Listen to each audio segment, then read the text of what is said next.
예, 주님의 은총과 평화가 예배 자리에 나온 우리 모두 위에 함께 하기를 빕니다. 예, 기도했고 이야기했던 것처럼 참 아름다운 때입니다. 이 아름다운 때에 우리의 삶의 자리도 참 아름다우면 좋을 텐데 한 주간 많은 일들이 있었죠. 예, 미국의 대통령 선거가 있었고 그 대선의 결과로 세상이 참 분주해졌습니다. 트럼프 대통령의 단선은 세계를 긴장하게 합니다. 또 금주간 윤석열 대통령의 대국민 담화와 기자회견이 있었습니다. 또 이로 인해 국민들의 실망과 또 분노, 또 향후의 국내 정치의 파열음이 커질 것이 예상됩니다. 참 세상은 너무나 소란스럽고 또 각자의 이해관계에 참 첨예하게 대립하는 이 세상입니다. 하지만 이 가을을 지나며 이 자연은 참 그때를 무색하게 아름다운 때입니다. 때를 따라 모든 것을 아름답게 비추시는 은혜 안에 우리의 삶도 그 빛 안에 물들어갈 수 있기를 빕니다. 가을빛은 모든 것을 아름답게 합니다. 음영을 드리우고 도드라져 보이게 하고 아름답게 하지요.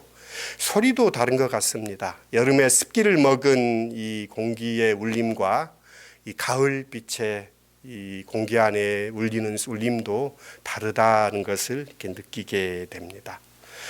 가뭄비 나무의 노래를 몇 해 전에 우리 교우들 생일 선물로 이렇게 드렸었는데요. 이 바이올린 장인인 마틴 슐레스케의 묵상집이기도 합니다. 바이올린을 만드는 과정들을 통해서 그가 하나님 앞에 자신의 삶을 조율하는 과정을 참 인상 깊게 기록한 책인데요.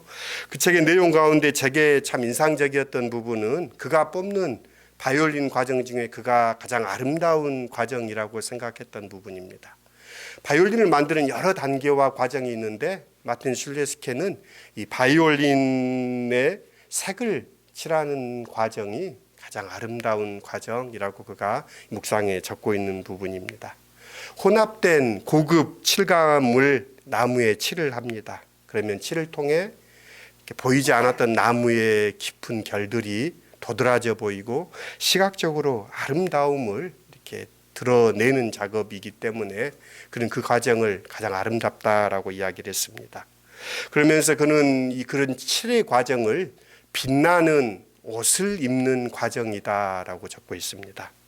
초벌 칠을 통해서 굴절률이 이렇게 달라진다고 합니다. 그래서 이 굴절률은 기적을 일으켜서 가뭄비 나무의 결이 더 깊은 곳까지 들여다 보이고 또 표면이 입체적으로 살아나도록 도와줍니다. 좋은 질감은 겉으로 드러나지 않는 이 나무의 아름다움을 살려준다는 것이 그의 말입니다. 그러면서 나무 속에 마치 환한 불이 켜지는 것 같다라고 그는 이야기합니다. 그의 묵상을 이렇게 읽어보면서 저는 그런 생각을 합니다. 이 가을이 아름답게 물들어가는 때인데 우리의 인생도 하나님은 아름답게 그 빛을 더해가고 칠하신다라는 것입니다. 그러기 위해서는 주님이 비추시는 은혜의 빛 앞에 우리가 설 때입니다. 또 생명의 빛이신 주님의 빛에 우리의 인생의 길을 비춰볼 때 우리는 하나님의 형상대로 입체적으로 아름답게 살아나게 될 것입니다. 그 은혜가 이 가을 우리 모두 위에 함께 하기를 빕니다. 참 고통만 가득한 세상인 듯 보이지만 그 세상 안에 인간됨의 아름다움이 면면히 흐르고 있습니다. 그 아름다움들이 드러나는 그런 때가 될 수 있기를 또한 기원합니다. 오늘 성서의 본문은 참 늘 읽으면서 예수님의 마음이 어땠을까를 생각하게 됩니다. 오늘 본문은 그렇습니다. 유대 사회에서 고위직이었던 제사장과 사두개인들이 있었고 또 서기관들이 있었습니다. 그들은 이스라엘 사람들에게 율법을 강조할 뿐만 아니라 자신들도 철저하게 지키는 데 힘을 다했습니다. 율법대로 사는 삶을 위해 기꺼이 손해를 감수하고 또 위험을 감수했던 그룹이 이 서기관들이었습니다. 그래서 유대인들은 그들이 유대교의 실질적인 지도자라고 생각했습니다. 서기관들은 입는 긴 옷이나 그들이 긴 옷을 입었다고 오늘 성서 본문은 이야기하는데요. 값비싼 고급 의복이 아니라 그들이 경건한 이들이 격식에 맞는 의복을 말합니다. 서기관들은 거리에서 인사를 받는 상황은 그들의 거만함을 보여주는 것이 아니라 그들이 유대 사람들에게 존중받는 사람들이었다는 반증이기도 합니다. 율법을 읽는 회당의 윗자리는 가르치는 이의 자리라는 사실에 미루어 서기관이 그 자리에 앉으면 당연한 일이기도 합니다. 모든 잔치는 거룩한 축제요 의식이라는 점에서 그 윗자리가 서기관들에게 배정된 것은 유대인들이라면 상식적인 일이었습니다. 이런 일들이 계속 반복되면서 유대인들은 그걸 너무나 당연하게 자연스럽게 받아들였습니다. 그럴 수밖에 없는 게 유대 사회는 율법을 따르고 율법의 지배를 받는 종교 공동체였기 때문입니다. 그리고 그 율법을 해석하고 율법에 따라 판단하는 전문가들이 서기관이었습니다. 더구나 그들은 이스라엘 유대 공동체에 신방을 받던 사람들입니다. 그들은 그런 시간들이 길어지면서 그들이 세상을 유지하고 돌아가게 하는 것이 자신들이라고 생각에 이르게 됩니다. 사회의 하층을 이루는 사람들은 가르침의 대상, 그러니까 교화의 대상으로 여겼습니다. 실제로 서기관들은 갈등이나 분쟁 또는 곤란한 상황이 생기면 자신들이 권위 있는 해결자 노릇을 했습니다. 율법에 따르면 일찍 남편이 죽은 과부는 남편의 유산을 상속받을 수 없도록 되어 있습니다. 아내가 상속되지 못한 유산은 그 유산을 상속받은 이가 나타낼 때까지 서기관들이 관리인이 되어서 유산을 맡아 가지고 있는 경우가 많았습니다. 이런 까닭에 일찍 남편을 여인 과부는 빈곤한 삶의 상황에 처하게 됩니다. 그래서 구걸이나 적선에 의지하여 살아야 되는 상황에 내몰립니다. 이런 결과를 확정하는 이들이 서기관들입니다. 그래서 예수께서 그들의 이런 행태를 보시면서 과부의 가산을 삼키는 자들이다라고 예수께서 서기관들의 그러한 부분을 지적하는 것을 읽게 됩니다. 서기관들의 이러한 결정과 판단은 자신들은 율법을 따라 한 일, 경건한 일이라고 생각했습니다. 그들은 언제나 자신들이 율법을 지키고 있다는 점을 사람들에게 확인시켜 주었습니다. 그래서 모든 일에 앞서 기도했고 그 일을 마치면 또 기도했고 중간에 기도하고 오래 기도했습니다. 예수님께서도 그들을 인정했습니다. 그들이 오래 기도한다라고 인정합니다. 누구보다도 많이 길게 기도함으로써 그들은 자신들의 판단 또 자신들의 결정이 옳다는 점을 과시했습니다. 그래서 그 기도는 보이기 위한 기도, 외식으로 흘렀습니다. 주님은 이런 그들의 행태를 엄히 보시고 또 그들이 중한 심판을 하나님의 심판대 앞에서 밟게 될 것이라고 경고합니다. 많이 맡은 자에게 많은 것을 찾겠다는 분이 하나님이십니다. 그러나 사람들은 이것을 잊어버리고 많이 받기만을 바랍니다. 참 어리석은 일입니다. 예수께서는 헌금함 맞은편에 앉아서 헌금하는 사람들을 눈여겨보셨다고 성서는 기록하고 있습니다. 참 의외인 상황입니다. 화려한 옷을 입고 그들의 믿음을 과시하듯 헌금하는 부자들의 행태도 예수님께서 보고 계시고 또 대다수의 사람들은 가난했습니다. 그래서 가난한 사람들의 헌금하는 모습도 주님께서는 지켜보고 계십니다. 사람들은 행색이 초라한 사람들의 헌금은 별 볼 일 없다라고 주목하지 않았습니다. 많은 헌금을 드리는 부자들의 당연히 시선을 빼앗겼습니다. 그러나 오늘 마가복음은 헌금을 드린 다수의 성전 방문자들 중에 두 부류의 사람에 주목합니다. 극적인 장치입니다. 헌금을 많이 넣는 부자 여럿과 두렙돈을 넣는 과부 한 사람입니다. 많이 넣은 부자가 여럿 있었다는 사실은 어떤 기세등등한 경쟁심 같은 것이 은연중에 느껴집니다.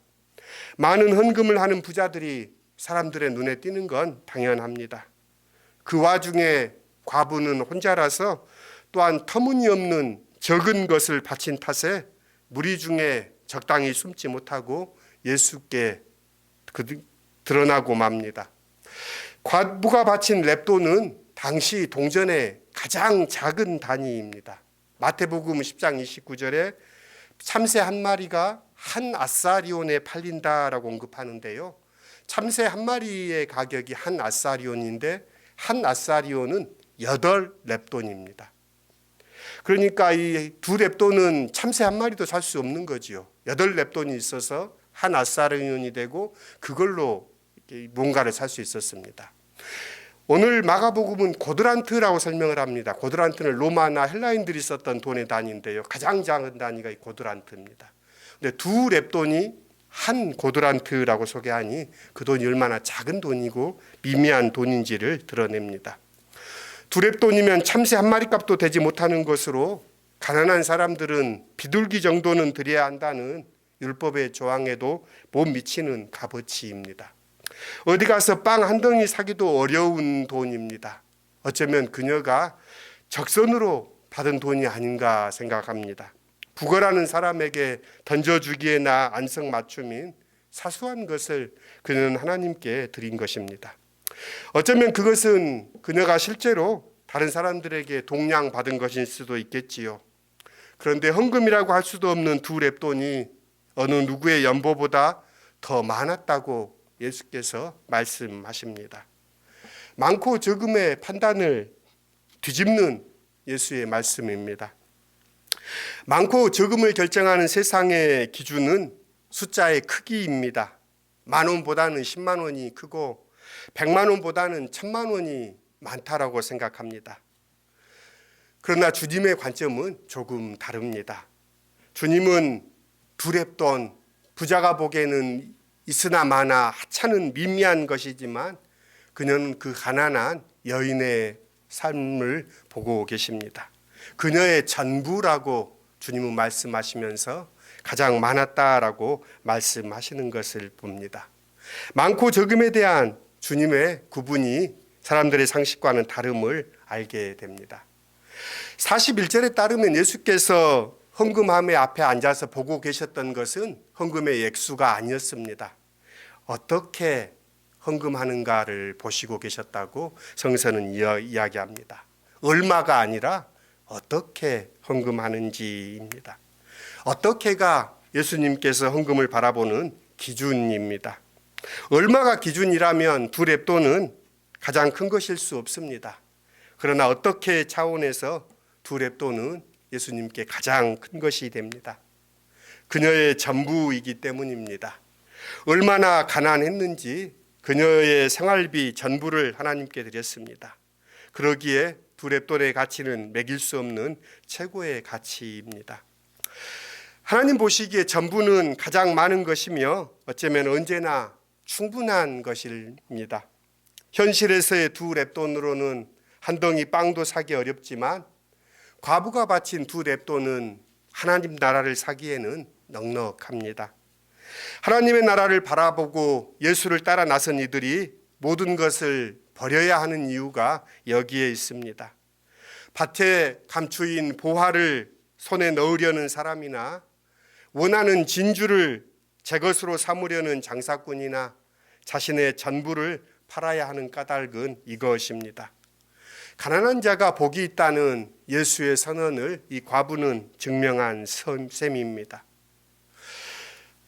마가복음의 기자는 왜 이 헌금 이야기를 우리에게 들려주고 있을까요? 일부가 아니라 전부를 바쳐야 한다는 것을 강조하기 위해서일까요? 저는 그 정도가 아니라고 생각합니다. 예수께서는 그런 상황을 슬프게 바라보셨다고 저는 생각합니다. 주님은 그 속에서 헌금하는 그 여인의 작은 그러나 소박한 그 헌금 속에 그녀의 믿음을 보았습니다. 처참한 상황 속에서도 어쩌면 아무 소망이 없는 상황 속에서도 하나님을 신뢰하는 그 여인의 그 믿음 속에 주님은 다른 무언가를 보아낸 것이 아닌가 생각합니다. 오늘 마음으로 읽는 글에 한강 작가의 눈물이 찾아올 때라는 시를 실었습니다. 눈물이 찾아올 때 내 몸은 텅 빈 항아리가 되지라고 시인은 노래합니다. 슬픔에 잠긴 한 사람을 이 시인은 우리에게 들려주고 있습니다. 눈물이 찾아올 때 내 몸은 텅 빈 항아리가 되지. 텅 빈 항아리가 되어 얼굴을 가리고 우는 여인의 이야기를 들려줍니다. 자신은 빈 항아리가 되어 자신 안에 검은 물소리, 깊은 물소리가 울려 파문을 만들지만 그 눈물 속에서 다시 생명이 피어나지라고 시인은 노래합니다. 우리는 가난한 과부의 헌금을 보지만 어쩌면 예수께서는 그 가난한 여인의 삶 전체를 보고 계십니다. 그 여인 안에 있는 울음, 그 여인 안에 있는 슬픔, 그 여인 안에 있는 눈물, 그 여인 안에 있는 절망조차도 예수께서는 보고 계십니다. 그 절망 속에 두 렙돈을 하나님께 드렸던 그녀의 그 손을 주님은 가장 많이 넣었다라고 말씀합니다. 생각해 봅니다. 가장 많이 바쳤다는 인정을 받은 이후에 과부의 삶은 어떻게 되었을까 생각합니다. 박을 타서 부자가 된 흥부처럼 복을 받아 벼락 부자가 되었을까요? 아니면 그녀는 그 이후에도 가난한 삶을 계속 살아갔을까요? 제 생각으로는 그 여인은 계속해서 그 빈곤한 삶을 이어갔으리라 생각합니다. 이 여인의 빈곤이란 오늘 필요한 하루치의 밀가루와 기름만 남아있는 빈곤입니다. 하지만 그것을 다 소진하고 내일이 되면 새로운 하루를 위한 양식이 항아리와 병에 채워지는 그런 빈곤입니다. 사르밧 과부처럼 광야의 이스라엘처럼 하루하루가 기적이면서 명백한 은총의 삶을 살아갔을 것입니다. 하나님의 이 은혜는 필요 이상으로 남아도는 풍족함이 아니라 어쩌면 부족함이 없는 돌보심입니다. 남겨둔 것이 많은 상태인 과잉은 축복이 아닙니다. 어느 때보다도 잉여물이 많은 오늘날, 어느 때보다도 많은 상품들이 넘쳐나는 세상이지만 참 역설적이게도 많은 생명들이 기아에 허덕이거나 또는 많은 생명종들이 멸종의 위기에 내몰리고 있습니다.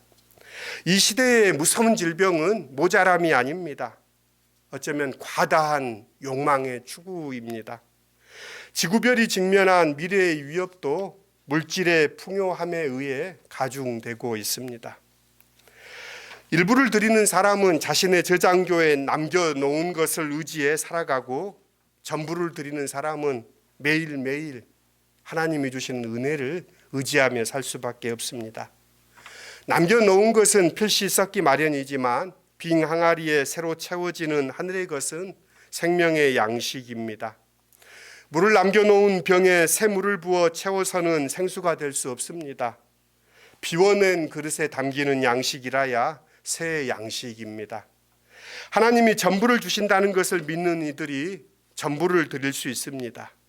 주님이 내리시는 양식이 매일 새롭게 주어지는데 묵을 양식을 남겨둘 이유가 없기 때문입니다.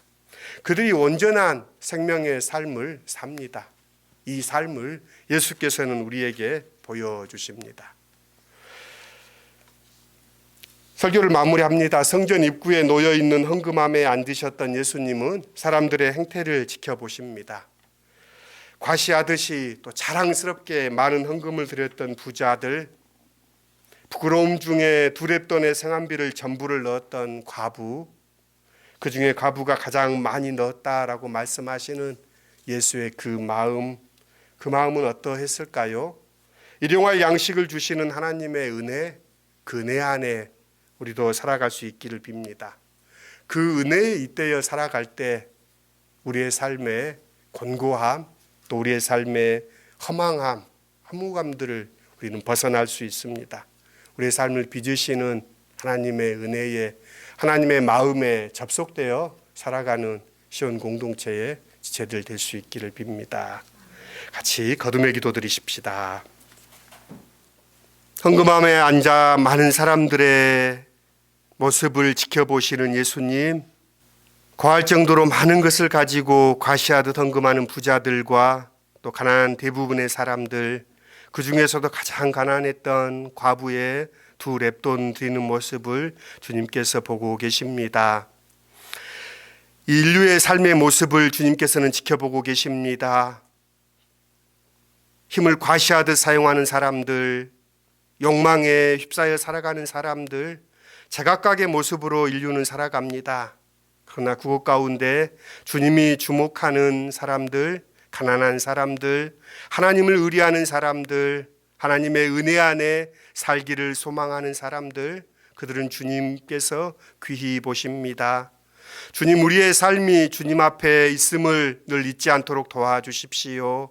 그 안에 주님의 마음과 잇대어 이 세상 속에서 사랑의 길로 우리를 이끌어 주십시오. 공의와 의의 하나님, 사랑의 하나님, 주님이 우리의 빛이시요 우리의 길입니다. 이 가을 만물이 아름다운 이때에 우리도 주님의 빛 안에서 아름답게 빚어지는 인생 되게 하여 주십시오. 예수님의 이름으로 기도드립니다. 아멘.